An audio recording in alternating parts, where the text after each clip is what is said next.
안녕하세요. 오늘 저희는 당신께서 제공해 주신 아주 흥미로운 역사 기록 속으로 함께 들어가 보려고 합니다. 시대는 후한 말기 그리고 삼국시대, 바로 그 격동의 시기인데요. 특히 위나라를 세운 조조, 그 휘하에서 활약했던 5명의 핵심 장수들의 초점을 맞춰보겠습니다. 장료, 악진, 우금, 장압, 서왕. 이름만 들어도 정말 쟁쟁하죠? 네, 정말 그렇죠. 삼국지 좋아하시는 분들이라면 누구나 알만한 이름들이고요. 이 자료들을 보면 단순히 전투 기록만 나열된 게 아니라 그들의 어떤 주요 활약상이나 성격, 심지어 삶의 결정적인 순간들까지 꽤 자세하게 담겨 있더라고요. 맞습니다. 그래서 오늘 저희가 할 일은 이 기록들을 바탕으로 조조라는 걸출한 인물 밑에서 이 5명의 장수들이 각자 어떻게 자신의 역량을 펼쳐 보였는지, 또 위나라의 기틀을 다지는데 어떤 역할을 했는지 그 입체적인 모습을 함께 살펴보는 것이라고 할 수 있겠습니다. 좋습니다. 그럼 첫 번째 인물, 장료부터 시작해 볼까요? 자료를 보니까 이력부터가 좀 흥미로워요. 여포의 부하였다가 조조의 핵심 장수가 되는 과정이에요. 네, 맞아요. 그 본래 성씨는 섭씨였는데 원수를 피해서 장씨로 바꿨다는 이야기도 전해지고요. 여러 주군을 거쳐서 결국 조조에게 귀순하게 되죠. 그의 군 경력에서 역시 가장 빛나는 순간은 뭐니 해도 합비 전투겠죠. 단연 그렇죠.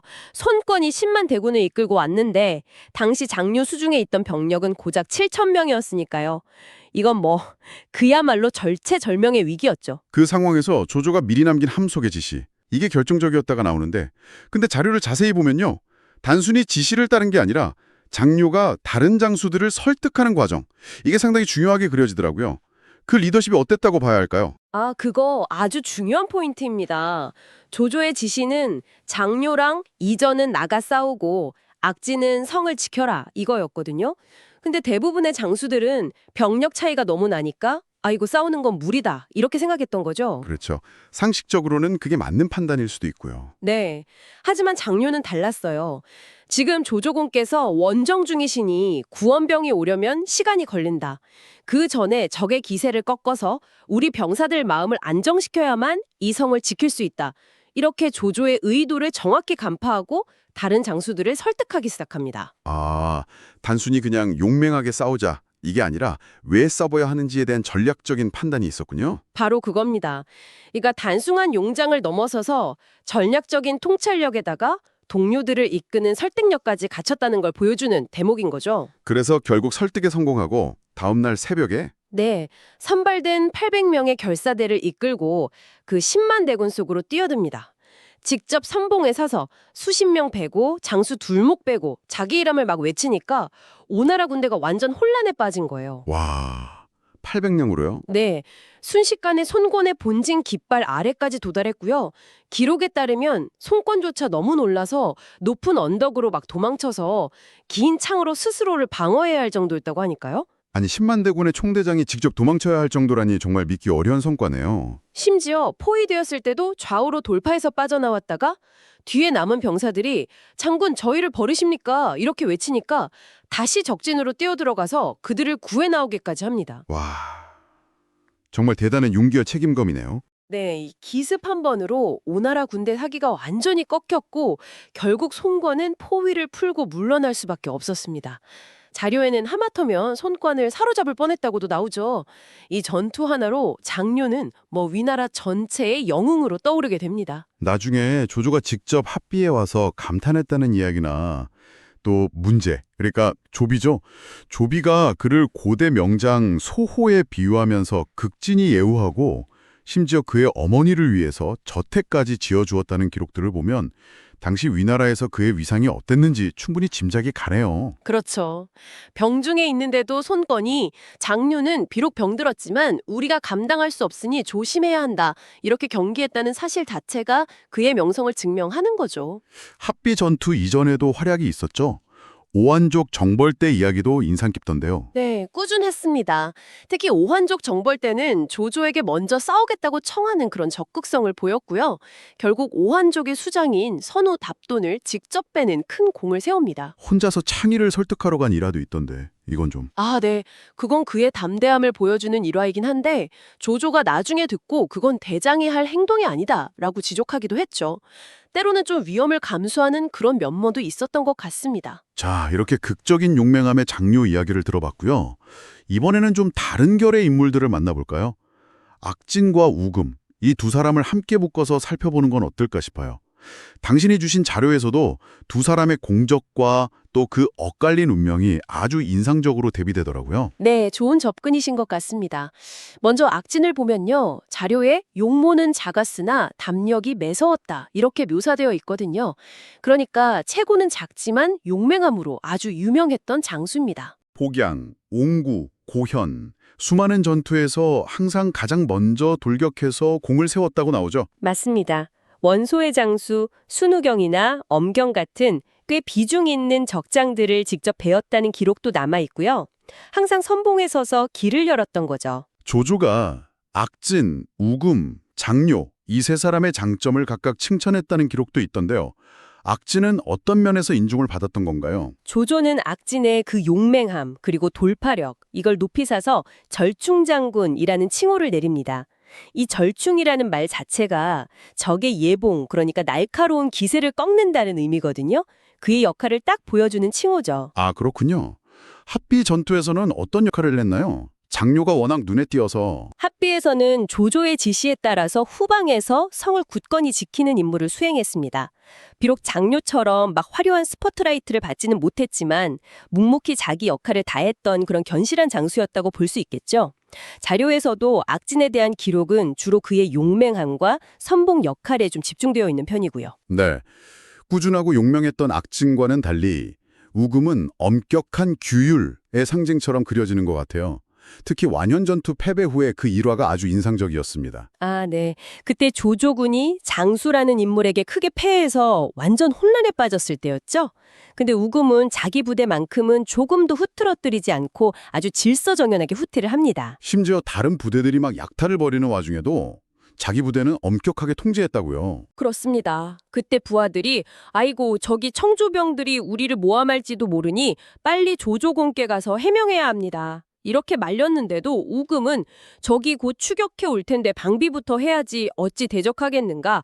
조조공은 총명하시니 그런 참소가 먹히지 않을 것이다 하면서 진영 정비부터 딱 맞췄다고 하죠. 와, 정말 대단한 침착함과 원칙이네요.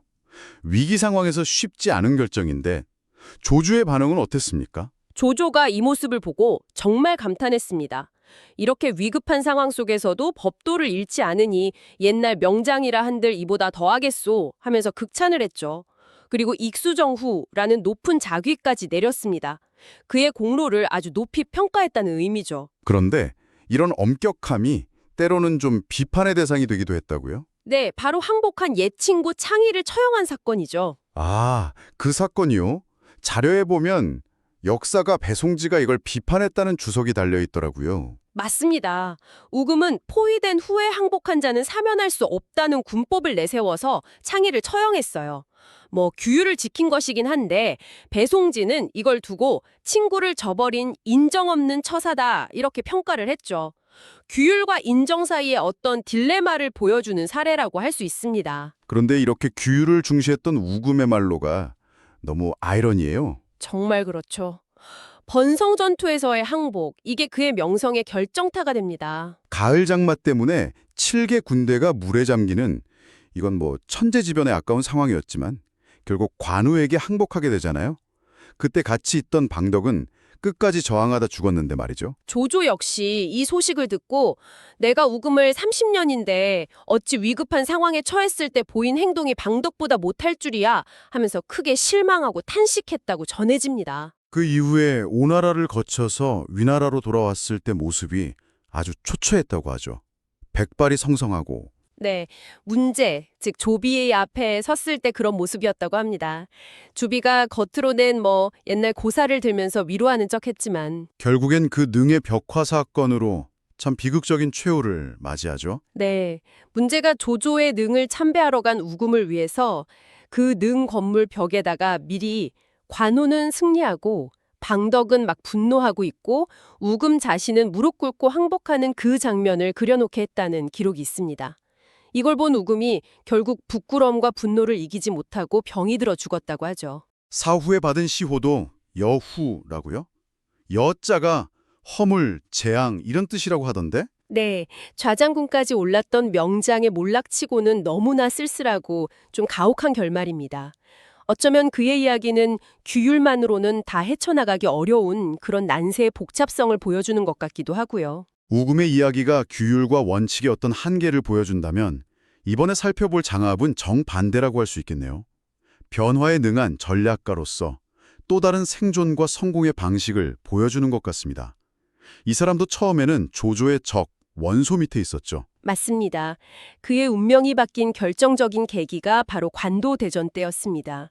원소군의 아주 중요한 군량계지였던 오소가 조조의 기습을 받을 위기에 처하자 장압은 조조의 병력은 정해이니 빨리 오소를 구원해야 한다. 아주 정확하게 상황을 판단하고 조언을 했죠. 그런데 책사 곽도가 오히려 조조 본진을 공격하자고 했고 원소는 그 말을 따랐고요. 네, 장압은 조조 본진은 견고해서 함락시킬 수 없다. 오소가 함락되면 우리 모두 포로가 될 거다. 이렇게 재차 경고했지만 받아들여지지 않았습니다. 그리고 결국 장압의 예측대로 오소는 함락되고 원소군은 대패하죠. 그러자 곽도가 책임을 장압에게 돌리려고 모함했다고요? 네, 장압이 패배를 기뻐하면서 불손한 말을 했다. 이런 식으로 모함을 한 겁니다. 신변의 위협을 느낀 장압은 결국 어쩔 수 없이 조조에게 귀순하게 되죠. 이때 조조의 반응이 아주 흥미롭습니다. 장압을 엄청나게 환대하면서 오자서나 한신에 비유했다고요? 이게 어떤 의미가 있는 건가요? 조조가 이렇게 말했습니다. 오자서가 일찍 깨닫지 못해서 자신을 위태롭게 한 것과 어찌 비교하겠는가? 이건 미자가 은나라를 떠나고 한신이 한나라에 귀부한 것과 같다. 이렇게요. 아, 단순히 잘 왔다 이게 아니네요. 그렇죠. 이건 그냥 환영 인사를 넘어서 장압 당신의 귀수는 나라의 운명을 바꿀 만한 아주 현명한 선택이고 나에게는 천군 만마를 얻은 것과 같다. 이런 극찬인 겁니다. 그만큼 장압의 능력을 높이 평가했다는 거죠. 그리고 그의 진가는 그 이후 전장에서 확실히 증명됩니다. 자료에서도 변화의 수를 알았으며 진영을 잘 설치했고 전세와 지형을 헤아려 항상 계책대로 일을 성사시켰다. 이렇게 평가하는데 구체적인 사례가 있을까요? 가장 대표적인 사례가 하후연이 한중 전투에서 전사했을 때입니다. 총사령관이 갑자기 죽었으니 위나라 군대가 완전 혼란에 빠졌겠죠. 네, 분위기가 말이 아니었겠네요. 바로 그때 부사령관격이었던 곽회라는 인물이 나서서 국가의 명장이자 유비가 두려워하는 장압 장군만이 이 상황을 안정시킬 수 있다고 강력하게 추천해서 임시로 군을 지휘하게 합니다. 장압은 즉시 군령을 내리고 진영을 쫙 정비해서 순식간에 막 동요하던 군심을 안정시켰다고 해요.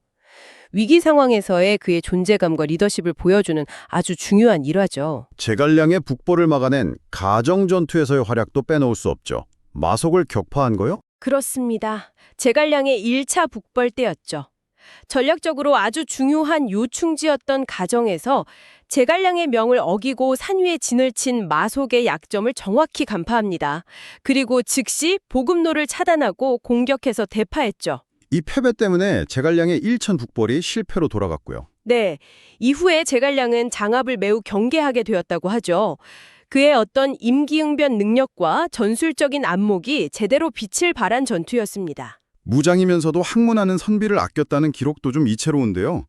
비담이라는 인물을 추천했다고요. 네, 동양 사람인 비담이라는 사람이 경서에 밝고 품행이 바르다고 조정에 추천해서 박사로 임명되게 했습니다.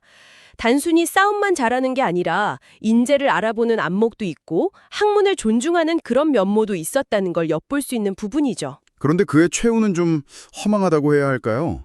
제갈량을 추격하다가 폭병의 화살에 맞아서 전사했다고요. 네, 그게 좀 안타까운 부분입니다. 제갈량의 4차 북벌 이후 퇴각하는 촉군을 추격하라는 사마이의 명령을 받고 나섰다가 목문도라는 협곡에서 복병의 집중 사격을 받고 전사했습니다. 특히 위략이라는 기록에는 장압 본인은 추격을 반대했다고 나오던데요. 맞습니다.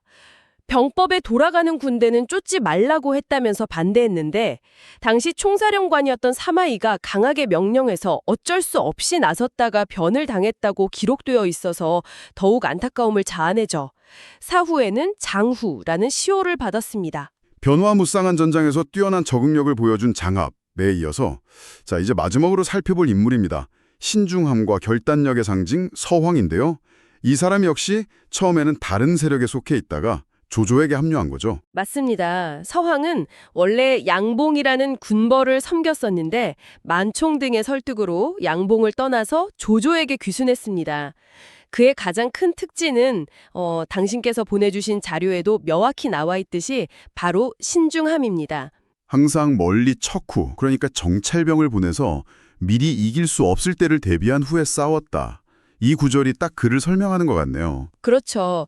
불확실한 싸움은 일단 피하고 승리할 수 있다는 확신이 설 때 비로소 움직이는 아주 철저함을 갖추고 있었던 거죠. 성품도 과묵하고 청렴해서 사사로운 교제를 넓히지 않았다고 하니까 화려함보다는 좀 내실을 중시하는 그런 스타일이었던 것 같습니다. 그런 성품이 군사적인 성공에도 영향을 미쳤을 것 같고요. 그의 군 경력 중 최고의 순간이라면 역시 번성 구원전이겠죠. 앞서 우금 이야기할 때 잠깐 나왔던 그 상황이요. 네, 단연 번성 구원전입니다. 우금이 패배하고 관우가 번성과 양양을 포위해서 위나라가 정말 큰 위기에 빠졌던 바로 그 상황 말입니다. 그야말로 절체절명의 순간이었을 텐데 서황은 이 위기를 어떻게 극복했나요? 신중함만으로는 부족했을 것 같은데요. 물론이죠. 당시 서황이 이끌고 온 병력은 대부분 신병들이라 관우의 정예병하고 정면으로 맞붙기에는 좀 불리했습니다. 그래서 서황은 일단 정면 충돌은 피하고 아주 신중하게 접근을 합니다. 어떻게 신중하게 접근했죠? 우선 참호를 아주 길게 파서 마치 적의 배후를 끊으려는 것처럼 기만전술을 썼고요. 그러면서 근처에 있는 작은 성, 언성이라는 곳을 점령해서 거기로 삼고 참호를 계속 연결하면서 조금씩 전진하는 방식을 택했습니다. 아, 마치 바둑 두듯이 차근차근 포위망을 좁혀 들어간 거군요. 네, 그렇습니다. 또 한편으로는 위두라는 곳을 공격하겠다. 이렇게 일부러 소문을 막 퍼뜨려서 관우의 주의를 그쪽으로 돌린 다음에 실제로는 다른 요충지인 사충을 기습해서 점령하는 등 아주 뛰어난 기만 전술과 전략적인 유연성을 보여줬죠. 결국 관우가 직접 나설 수밖에 없었겠네요. 네, 결국 참다 못한 관우가 직접 정예병 5천을 이끌고 나와서 싸움을 걸었지만 서왕은 이것마저 격파하고 10겹에 달하던 관우의 포위망을 완전히 뚫어서 번성을 구원하는 데 성공합니다. 이야, 이 공적에 대한 조조의 반응이 정말 대단했죠. 거의 칭찬의 끝판왕이라고 할 정도로요. 맞습니다. 조조가 서왕의 승리 소식을 듣고 적의 포위망을 뚫고 장수를 격파한 것은 손무나 사마양저도 능가하는 공적이다. 이렇게 극찬을 했습니다. 손자병법의 저자인 손무보다 낫다고 한 거죠. 개선할 때는 수도에서 칠리나 마중 나가서 연애를 베풀어주고 또 군기 관련해서도 칭찬을 했다고요? 네, 여러 부대가 모인 자리에서 다른 군대는 막 진영을 벗어나서 구경하고 난리인데 서왕의 군대만 대오를 딱 유지하면서 꼼짝 않는 걸 보고는 서왕 장군은 주하부에 풍모가 있구나 이렇게 감탄하기도 했습니다. 주하부는 한나라 때 군율이 엄격하기로 유명했던 명장이거든요. 그러니까 서왕의 뛰어난 용병술과 엄정한 군기를 동시에 칭찬한 셈이죠. 이전에도 역양이라는 곳을 함락시킨 후에 학살을 반대해서 민심을 얻거나 관도대전 때는 조조에게 황하를 건너는 기습작전, 포판 도하를 건의하는 등 전략적인 안목을 보여준 기록들도 있네요. 시호는 장합과 같은 장후였고요. 네, 장이라는 시호는 보통 무공이 뛰어나고 좀 엄숙하며 위험 있는 인물에게 내려집니다. 그의 생애와 아주 잘 어울리는 시호라고 할 수 있겠습니다. 자, 이렇게 5명 장의 이야기를 쭉 따라와 봤습니다. 와, 정말 대단한 인물들이네요. 용맹함의 상징 장려와 악진, 또 엄격한 규율과 비극적 최후를 맞은 우금, 변화에 등했던 전략가 장합, 그리고 신중함 속에서도 결정적인 순간에 결단력을 보여준 서왕까지 정말 각기 다른 개성과 강점을 지닌 인물들이었습니다. 이들의 이야기를 쭉 듣고 보니 당신께서 보내주신 이 자료들의 깊이가 다시 한번 느껴지는 것 같습니다. 여기서 정말 흥미로운 지점은요. 조조가 이렇게 다채로운 개성과 능력을 가진 장수들을 어떻게 조합하고 활용했는가 하는 점인 것 같아요. 아, 그렇죠. 단순히 뛰어난 장수들이 많았다는 사실 자체보다도요. 네, 당신께서 주신 자료 곳곳에 조조가 이들의 강점을 아주 정확하게 파악하고 있었다는 증거들이 나오잖아요. 예를 들어서 아까 말씀하신 것처럼 악진, 우금, 장료의 장점을 구체적으로 언급하면서 칭찬한 기록이 바로 그런 거죠. 그러니까 단순히 개개인의 능력도 중요하지만 그들을 적재적소에 배치하고 활용하는 리더십, 그게 핵심이었다는 말씀이시군요. 바로 그겁니다.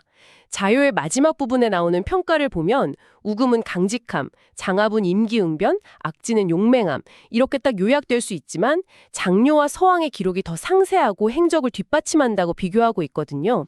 이건 각 장수의 역할이나 비중이 조금씩 달랐다는 걸 보여주는 거죠. 주룡이라는 인물도 이들과 어깨를 나란히 했다고 언급되는 걸 보면 정말 위나라 진영에 인재가 많았네요. 네, 그렇습니다.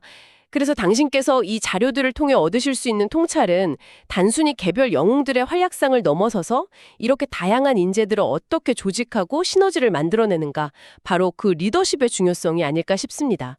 영웅의 모습은 결코 하나가 아니었다는 거죠. 결국 이 장수들의 이야기는 그냥 과거의 전투 기록이 아니라 혼란한 시대를 살아냈던 인간들의 아주 다채로운 모습 그 자체라고 할 수 있겠네요. 그들의 용맹과 지략, 충성심, 때로는 실수나 좌절까지도 삼국시대라는 거대한 역사의 물줄기를 바꾸는데 직간접적으로 영향을 미쳤다고 봐야겠고요. 네, 맞습니다. 그래서 마지막으로 당신께 한번 생각해 볼 만한 질문을 던져보고 싶습니다. 저희가 오늘 살펴본 자료 곳곳에는 조조가 이들에게 내렸던 구체적인 지시들, 예를 들면 합비전투 때 그 밀서 같은 것들이요. 또는 칭찬이나 때로는 질책까지 그 상호작용이 계속 기록되어 있거든요. 네네. 그렇다면 이들 5명장의 뛰어난 역량 자체도 물론 중요하지만 과연 이렇게 다양한 개성과 능력을 가진 인재들을 발굴하고 때로는 서로 경쟁시키기도 하고 또 결정적인 순간에는 정확한 임무를 딱 부여하면서 그들의 잠재력을 최대한 끌어낸 조조라는 리더의 관리 능력 그리고 배치 능력은 위나라 전체의 성공에 어느 정도의 비중을 차지했을까요? 그러니까 명장들의 활약 뒤에 숨겨진 조조의 역할에 대해 더 깊이 생각해보라는 말씀이시군요. 그렇죠. 어쩌면 그 빛나는 활약 뒤에는 그들을 꿰뚫어 보고 최적의 무대를 만들어준 그 리더의 보이지 않는 손길이 더 결정적이었을지도 모른다는 거죠. 이 질문에 대한 답은 아마 당신께서 제공해 주신 이 자료들 속에 더 깊이 숨겨져 있을지도 모르겠습니다. 한번 곱씹어 보시면 재미있을 것 같네요. 네, 오늘 정말 흥미로운 이야기였습니다. 저희와 함께 이 깊은 탐구에 동참해 주셔서 감사합니다.